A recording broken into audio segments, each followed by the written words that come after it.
Do you have any memorial stones or Ebenezers in your life? As we celebrate Independence Day this week, we're going to dive deep into the importance of remembering big moments in our lives, and we may even get into what an Ebenezer actually means. So with that, welcome to View from the Top podcast, where we help growth-minded men who desire momentum in their business, their family, and their finances get through the valleys and up the mountain to their very own view from the top. Let's get Big A in the studio and set off some fireworks. Welcome, Big A. Hey, come on. This is pretty fun. Here we are, 4th of July. I couldn't be more excited. Going to get the family together and have a time of celebration. So, man, what a great week this is. Yeah, I know, man. It's awesome. It's we're going to talk in a minute here just like how we celebrate. But before we get into that, I have a question for you. Yeah. What is it, Wally? Have you, I don't know, I think I know the answer to this, but I'm not quite sure. Have you ever served in the military or in politics at all? You know, you and I have talked a little bit about one of those. To answer your question, I've not served in the military. And quite honestly, it's not like, it doesn't keep me awake at night, but I do regret it a little bit. I think I would have liked to serve our country. Robin has always said I would have really done good in the military because I'm very structured. I like things, organized in kind of a methodical way. And I've got a very forward personality. And so she thinks from a leadership standpoint, it would have been really good for me. But my dad served, I have other family members that served, and I know what a formation process that was in my dad's life and how it really directed a lot of the things that he did. And not only that, but there's something as I get older, more patriotic. It's like, I kind of wished I had done a stint in the service to kind of honor, our country. Yeah. So politics, yes. And we'll talk about that. But what about you? Yeah. Military. So, for me, I think just thinking about Independence Day and getting ready for this week. And we just had Memorial, Day. We celebrated that a little bit, a month or so ago, 2 months ago. And so just getting ready for this episode, I was thinking about Independence Day and just thinking about kind of what that means. And we're going to dive into that. But it got me thinking about like ways of serving just, our countrymen, if you will. And I was thinking about the military and thinking about politics, and I'm kind of the same way. Like I have on the military side, I wanted to when I was younger. I don't know if it was lack of guidance. Both of my dads, my biological dad and my stepdad, they both served, and I don't think my grandparents served, but my dad's did. And it just wasn't part of like our culture. There's a lot of people I know serve in the military. It's like part of their culture of their family, but I just didn't. And I there's some level with me, it kind of doesn't keep me up at night, but some level of regret to be able to serve my country in that way. And then I think about politics, and that's a whole different animal. You've told stories before about some your forays into politics and serving that way.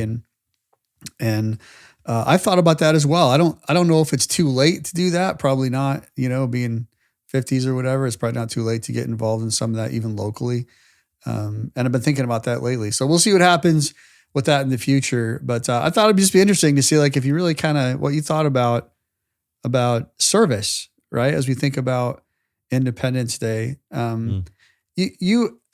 You mentioned earlier, like some of the ways that you celebrate. So what are some of the ways that you do celebrate the 4th of July, like Independence Day? Yeah, well, I've probably not done a great job, and I'm not going to sit here and pretend like I'm this guy that's really dialed in on reflection of independence and how I've really set this patriotic stage at my home. I haven't. When I think about, as we talk through this, some of the reasons that I miss the opportunity that I had to be in the service, I think there's a certain level of respect for our countrymen that they deserve. And I think about my uncle Joe Stafford. He's deceased now, but he was on Iwo Jima, and the stories that he tells being in that battle and the things that he had to do to protect those that were with him and the things that guys did. They were in a foxhole, and hand grenade was detonated in the foxhole. So he had shrapnel all over his body.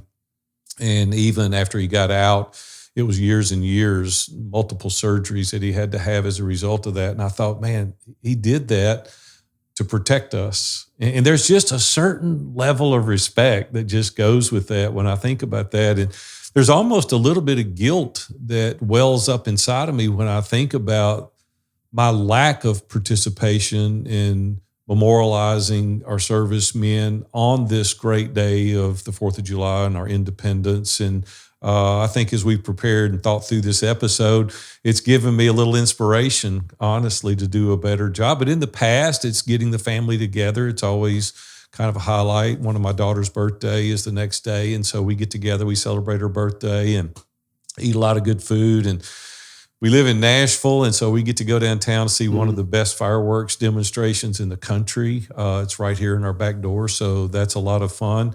But if I'm very, very truthful, it's really more of a time of getting the family together and having a great time than it is the focus that it should be on celebrating our independence. Yeah. Well, let me challenge you on something, because I've been challenged myself as I've been thinking about this episode and doing some research and whatnot. So I've always felt a little guilty at times about just the way in general that I celebrate some of our days that we set aside to remember.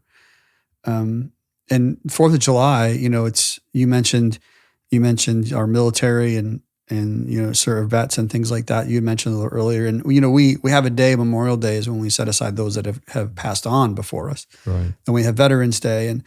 And a lot of times we kind of put, I think, 4th of July and the military together. And what's interesting is I was just kind of sorting through all this is that I felt the weight of like, oh man, like is the way that I celebrate the way it was meant to be celebrated.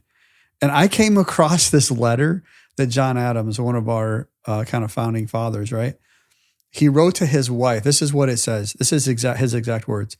The 2nd day of July, 1776, will be the most memorable epoch in the history of America. I am apt to believe that it will be celebrated by succeeding generations as the great anniversary festival. It ought to be commemorated as the day of deliverance by solemn acts of devotion to God Almighty. It ought to be solemnized with pomp and parade, with shows and games, sports, guns, bells, bonfires, and illuminations from one end of this continent to the other, from this time forward, forevermore. And then I stopped feeling guilty. Wow, that puts it in a really good perspective, doesn't it? It does, doesn't it? Kind of put the countrymen and the military services all in one. But when you separate it, thank you, John Adams, that does eliminate some of the guilt, because quite honestly, we do exactly what he's setting out here to encourage us to do. We do those things. Oh, that was great. And that was literally written to his wife on the day, like July 2nd, 1776. Wow. So it's not like it was an afterthought. It was in the moment. Yeah. I thought that was so good. And that is good. Thank you for sharing. Oh, it was so good. And then I think there is an actual brevity, right? There's a weight to what it took to achieve the Declaration of Independence. So we do celebrate, and I think that it's important to remember why. I do think that is important to remember why. You think about the courage that it took these guys to pursue this. And, we look at the courage or the lack of that we have today, and it's even for standing up, taking a position for the way we believe. Do we have the courage to do that? Much less what the countrymen did, hundreds of years ago on our behalf. So, the courage that it took was astounding. Yeah, it's pretty crazy.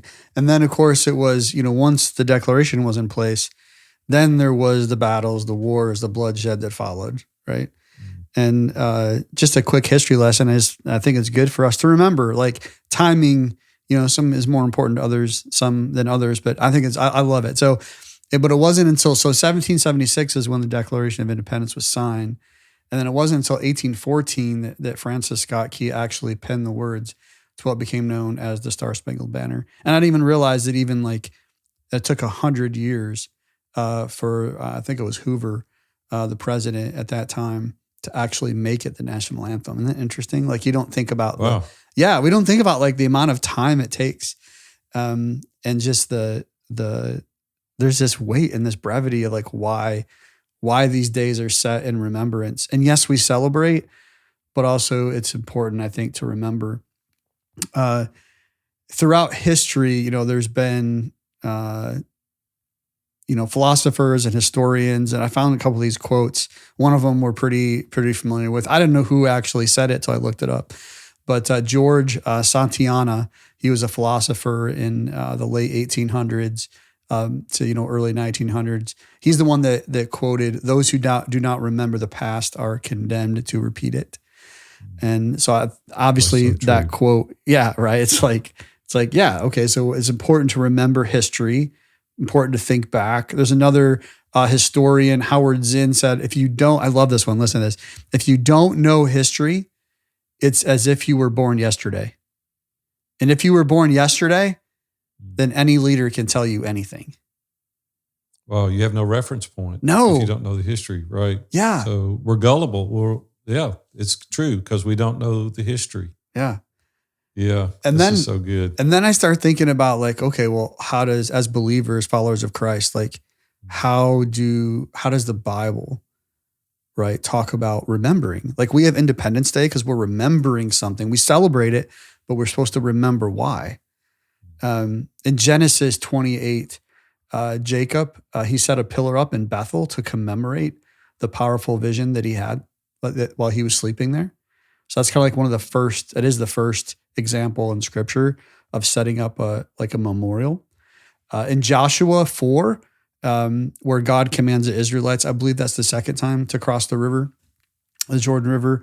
And it just stopped miraculously, and Joshua leads the tribes across. And that was a place called Gilgal. And they were set up 12 stones for the 12 tribes. They set up 12 stones on around the Jordan, were a memorial to God's love and miraculous assistance as they crossed, right? So they set up this memorial. But the cool part about it was, later in Joshua, it talks about that in the future, your children will ask, "What do these stones mean?"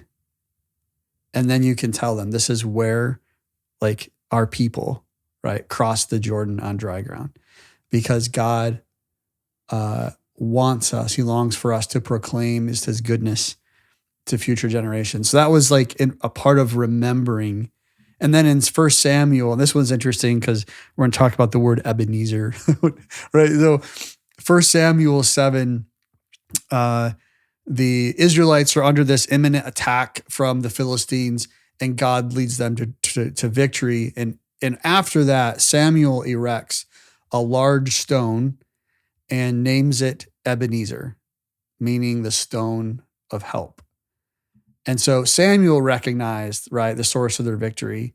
And by setting up that stone, he publicly declared it, just commemorating God's goodness in a permanent way, so that you could look back, right? Those that crossed that path where that stone was, or visited it in the future, even if it was part of their, why they were going, that they would remember what happened there, not just what happened, but why it was important of what God actually did.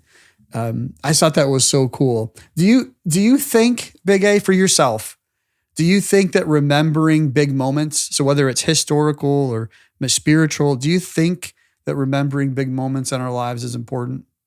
Yeah, I certainly do. I think we do that. I've done it in a number of ways, not to the point that Samuel erected a stone. I didn't do that, but there are small things that we've done as a family. I think it's very important that we remember big moments. Obviously, we do this with anniversaries. We do this with birthdays. We commemorate that. We remember that person.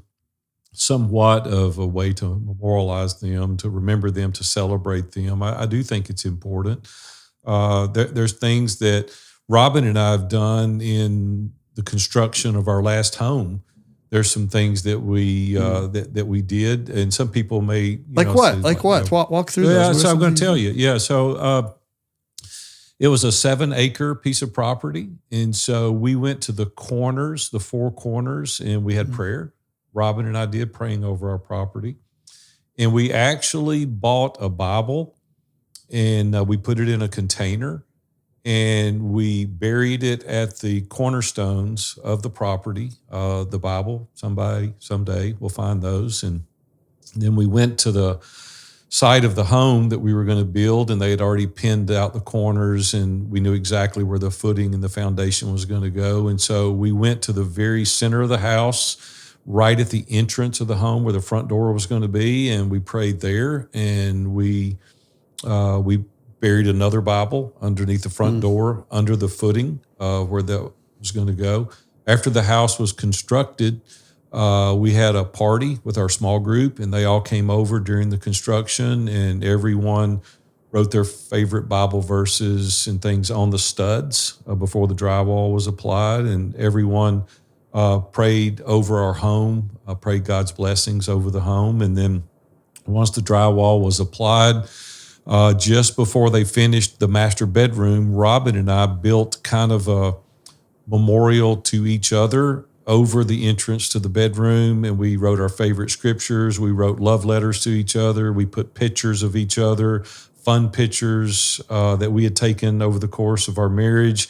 And then the final application of drywall was placed over that going into our bedroom. So we knew those things were there, and it always made an impact entering our property, entering our home, going into our bedroom. We knew the scriptures that were written on the stud. So it was kind of a memorial, thanking God for his provision and praying that everything that was said and done there would bring glory and honor to him. So that was one of the things that we did at our home. That's so cool. I never heard about writing like scripture. Your friends and your family like wrote scripture on the studs. Yeah. That's so cool. Yeah. What about you? What about you, Wally? What are some things, memorial stones in your life? I haven't done that. And I haven't, erected a stone, in my metaphorically speaking. Yeah. Right. No, I'm just saying I haven't done exactly that. Sure. I think the idea or the intent was like the place of remembering. Like there was a moment, like you can go to that place and you can see that and you can remember. We had this pretty cool experience last year. So I accepted Christ. I was saved when I was 8 at a Christian camp back in New York, near where I grew up. And funny thing was, it was back when you could have Cowboys and Indians week. Like it was like the theme of camp that week was Cowboys and Indians. And we had a brig. Were you the cowboy or the Indian? I don't remember, man. I don't remember. I just remember there was a brig, which was the jail, right? So if you misbehaved that week, you got, sent to the brig or whatever.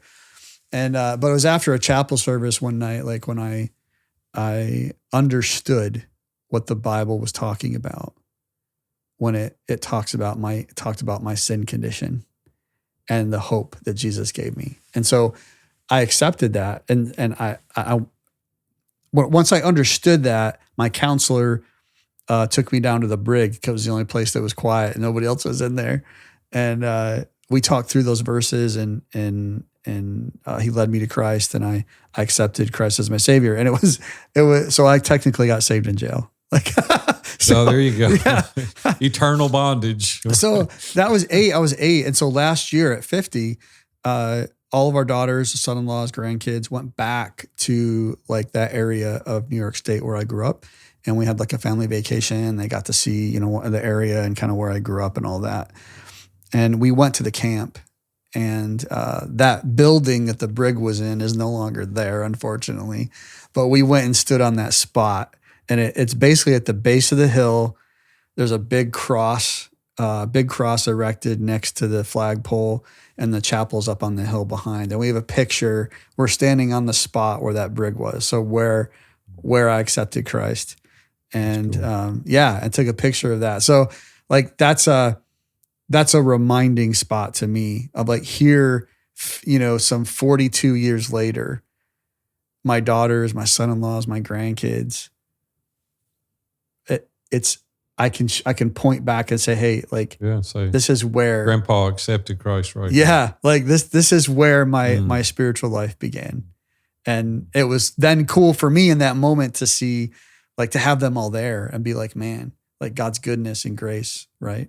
There's some other like Wally, hold on before we go yeah. further. I may be getting out of the scope of what you want to share. No, it's all right. You did do something that day that commemorated that time, did you not?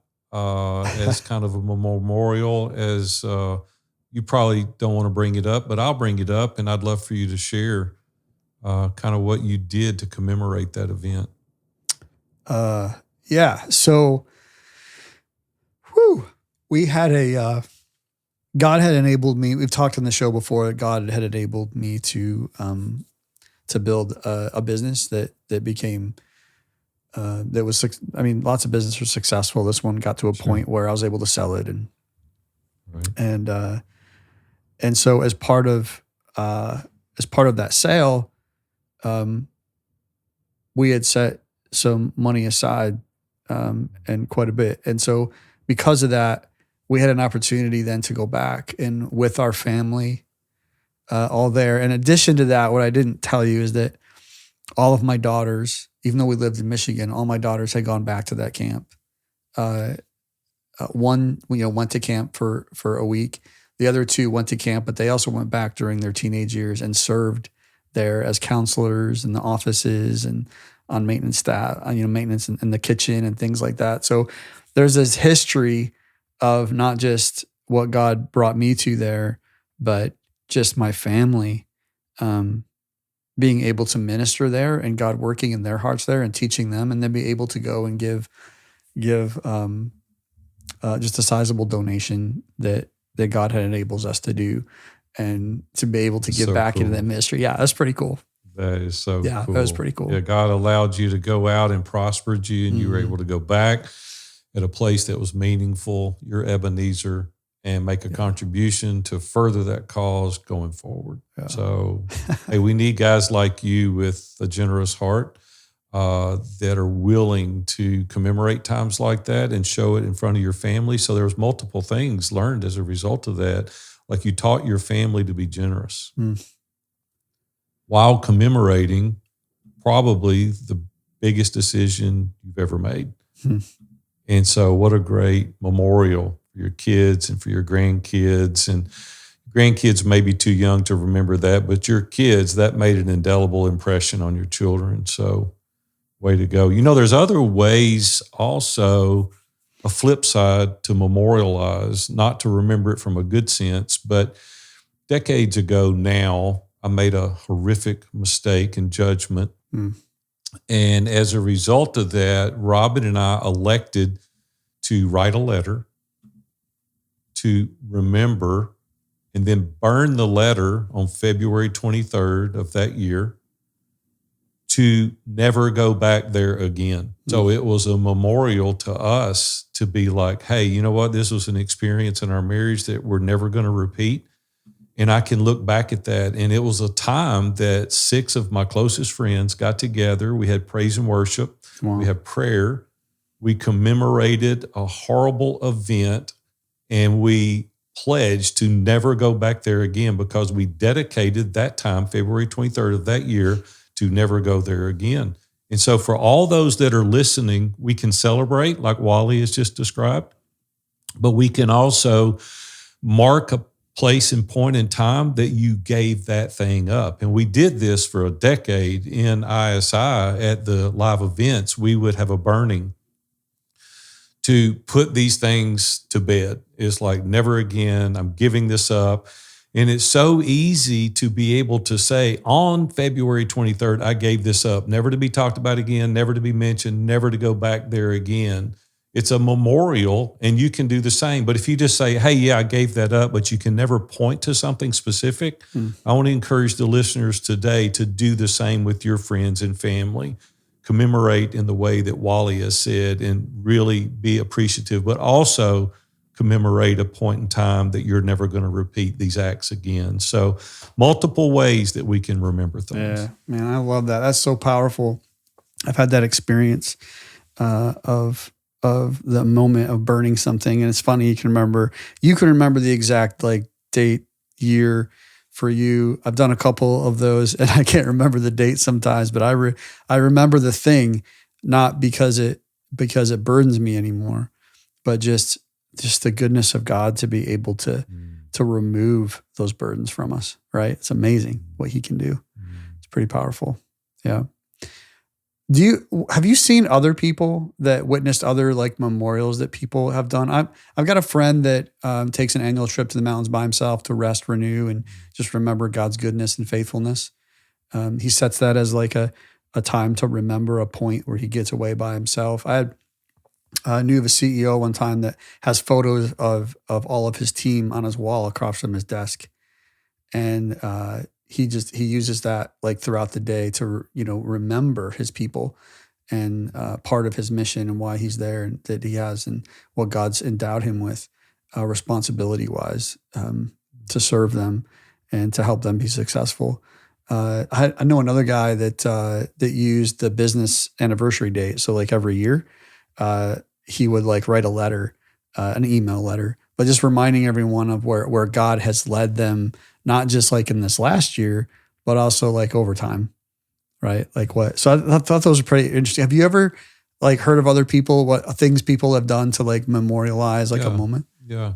I'm like you. There's numbers of them that we could go across, but the one that's probably made the biggest impression on me personally, at which I've personally only done one time, but my friend also takes a one-man pup tent and he goes into the woods and he spends a week in solitude. And part of me is like, oh my gosh, I would die if I didn't have somebody to talk to. But on the other hand, we need a time of reflection. We need a time to remember. We need a time to refresh. And those that have listened to us in previous episodes know that I've done a couple of stints now with a little bit of a sabbatical, taking a few weeks off at a time or even a couple of months off at a time. One of my clients right now, I'm encouraging and coaching.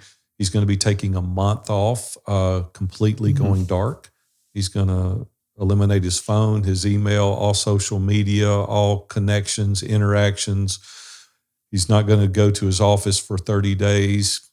He's going to spend all of his time with his wife and his two children. And it's just through reflection, through prayer, through journaling, to be able to think at a much deeper level than he's able to do daily because of all the distractions. And so, yeah, people that are able to remember and look back. On my desk, I've got an electronic picture reminder of all my grandchildren, Robin and I, and it reminds me daily, hey, we had trials and tribulations at that time also, but quite honestly, I don't even remember those. And it reminds me that there's great hope in the future. We're going to work through these things too. And so just kind of looking back and going, you know what, that was tough at the moment, but I was able to get through that. There's something about old pictures, Wally, that I love to look through because I'm like, hey, I know there were struggles. I know there was trials. And it's kind of a memorial to me to know this too will pass and we're going to be fine. And so, yeah, my buddy, a week in the woods every year, he gets refreshed. So, yeah. That's good. I love you talked about taking a sabbatical for yourself a couple of years ago, and then you got someone you're coaching taking one now. Like essentially he's creating an Ebenezer, right? Because this moment in time, he'll remember. So do you know what Ebenezer, like, I know there's a song that we've sung in church. It's an old song. It was written back in like the 1700s. It's called Come Thou Fount. And whenever we sang this in church when I was a kid, I had no idea what this meant. So it says, here I raise my Ebenezer. Here by thy great help I've come, and I hope by thy good pleasure safely to arise at home. I had no idea what Ebenezer meant. But so I looked up the song, not just for the lyrics. I wanted to grab those because it has Ebenezer in it. And then in Samuel, it talks about Ebenezer, which is where the word Ebenezer in the song comes from. And so I thought it was interesting, kind of the story of the Come Thou Fount song where we hear, the word Ebenezer. And we're talking about, I was thinking like, well, if he wrote the song, there's got to be a reason why he used those words, right? People just don't write songs typically because it has no meaning to them. It typically does. And so I looked it up, and sure enough, it was Robert Robinson, born in 1735, so a few minutes ago. He ran the streets of London in gangs as a young person, not really caring about anything spiritual. And he ended up through something that a fortune teller said to him. He ended up going to a evangelistic meeting where George Whitefield was speaking, which I found really interesting, right? His intention, though, was to disrupt them. It was, yeah. To be fair, right. It wasn't to like go and listen. Well, I think the story is told though that he was interested, but with his buddies, he kind of made it out. Hey, we're going to go disrupt this guy, so that he didn't get found out that he was curious, right? But God's working in his heart, so there's some curiosity. The Holy Spirit's working, and he goes, he listens, and then a little while after that, he comes to Christ, and he ends up writing this hymn. And he actually writes a letter and tells George Whitefield. But here's what's interesting, I think, about this was the interesting reason I brought the song up at all, not just because it has the word Ebenezer in it, but here was the best part, I thought. One of the best parts of the song is that he comes to Christ, he writes this song, and literally the song says, Ebenezer is what? It's a memorial stone. So he says, here I raise my Ebenezer. So he's putting up this memorial stone that says, at this moment, I remember that by thy great help I've come. So God's led me to this point. His divine assistance. Yeah. And I hope by thy good pleasure. So he's asking God that he's going to continue to help him as he safely arrives at home throughout life to eternity. That's what he writes. That's what he's saying. That's what he writes in this song. Sure. After he wrote the song, years later, he walks away from his faith. I didn't know that. I was like, holy cow. He walks away from his faith for a period of time. And then he's in a stagecoach being driven somewhere. I can't remember where the place was. And he's with a stranger in the stagecoach. And this stranger lady starts humming the song, Come Thou Fount. Right. Isn't that cool? It's just so crazy.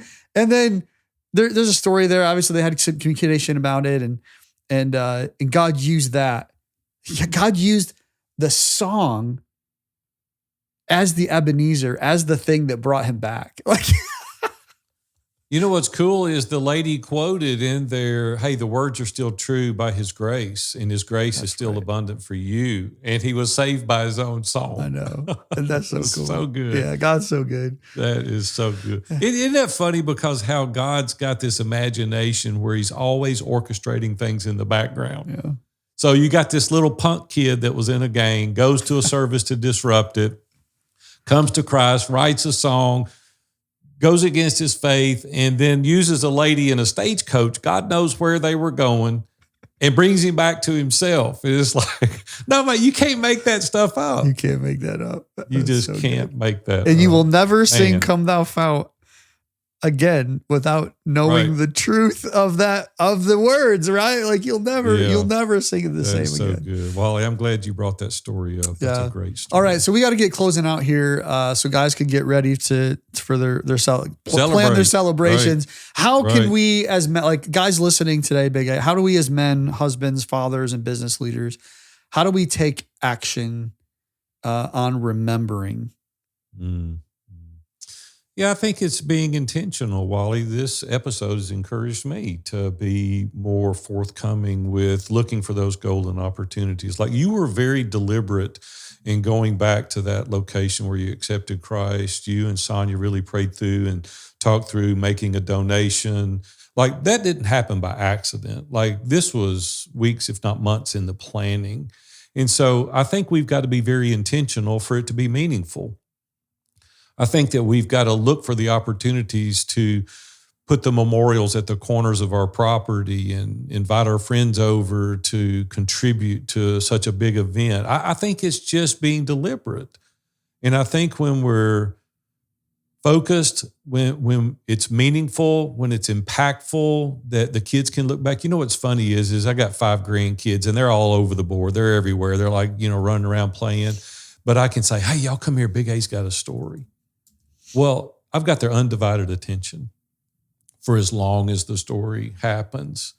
And I know that when I'm intentional about sharing with these kids and with my family, being the patriarch of our family, they're going to listen. They may not pay attention today, but it's going to have an impact later.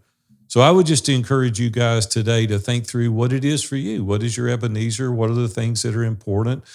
Years ago, I had a picture crafted for Robin, and it's in the middle of our home, and it's all the names of God. El Shaddai, the morning star, he is king, he is risen. It's everything that we can say about God. And it's a constant reminder to me. And Robin knows our central focus is on God.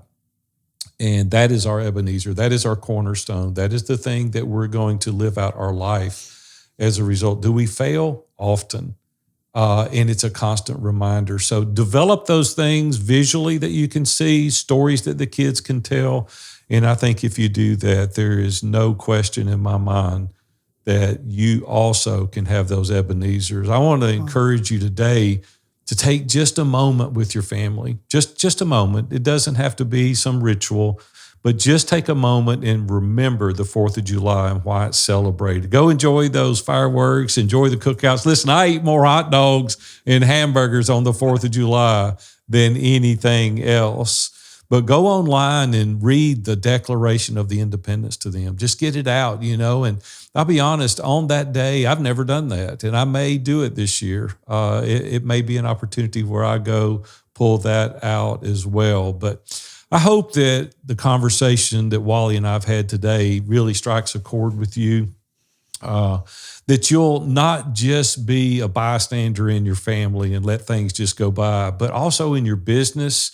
I want you to take action and create these memorial stones, if you will, so that your children and your children's children, your employees, and others that are in your circle of influence can be challenged and encouraged on their climb to the view from the top.